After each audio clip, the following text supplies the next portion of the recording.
Assalamualaikum warahmatullahi wabarakatuh. Perkenalkan, nama saya Muhammad Fahri Sutarman. Saya dari kelas 12 IPS 2 Sosiologi. Di sini saya akan menjelaskan tentang Orde Baru di masa transisi. Oke, untuk Orde Baru itu merupakan sebutan pada masa pemerintahan Presiden Soeharto di Indonesia. Orde Baru sebagai ganti Orde Lama yang merujuk pada era pemerintahan Soekarno gitu.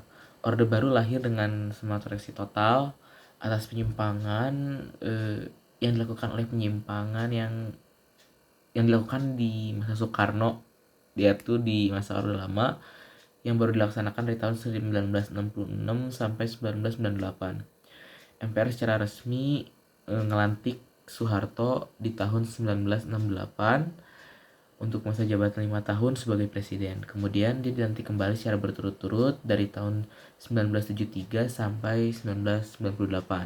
Salah satu kebijakan pertamanya dia tuh melakukan pendaftaran Indonesia menjadi anggota PBB.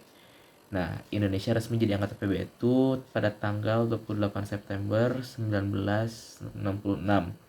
Dan Orde Baru pun ada perbaikan juga dalam perkembangan ekonomi sebagai tujuan utamanya untuk menempuh kebijakan dengan struktur administratif dan yang mendominasi militer gitu. Soeharto merekonstruksi merestrukturisasi politik serta ekonomi bersama dui tujuan dapat tercapainya stabilitas politiknya itu pada satu sisi dan juga pertumbuhan ekonomi di pihak lain. Ditopang juga dengan kekuatan Golkar, TNI dan juga lembaga pemikir serta dukungan kapital internasional. Soeharto pun bisa menciptakan sistem politik dengan tingkat kestabilan politik yang tinggi. Oke.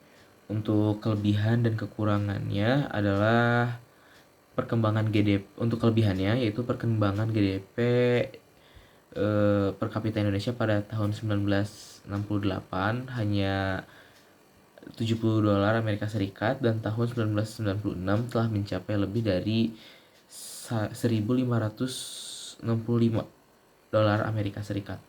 Terus sukses di transmigrasi, sukses juga di KB, dan sukses dalam memerangi buta huruf. Tapi untuk kekurangannya itu adalah banyaknya korupsi, kolusi, dan juga nepotisme. Dan yang kedua, pembangunan Indonesia yang tidak merata serta jadi timbulnya kesenjangan pembangunan antara pusat sama daerah. Jadi beda gitu. Mungkin yang pusat lebih unggul dibanding yang pembangunan yang ada di daerah. Karena sebagian juga kegayaan di daerah sebagian besar disedotnya tuh ke pusat gitu.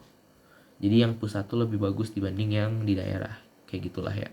Terus timbulnya rasa ketidakpuasan sejumlah daerah karena ngerasa kesenjangan pembangunan, terutama kayak di Aceh sama Papua. Mungkin karena di ujung Indonesia gitu ya. Jadi kayak jarak jangkauan daerahnya tuh jauh dari pusat, sedangkan pusatnya itu di Jakarta.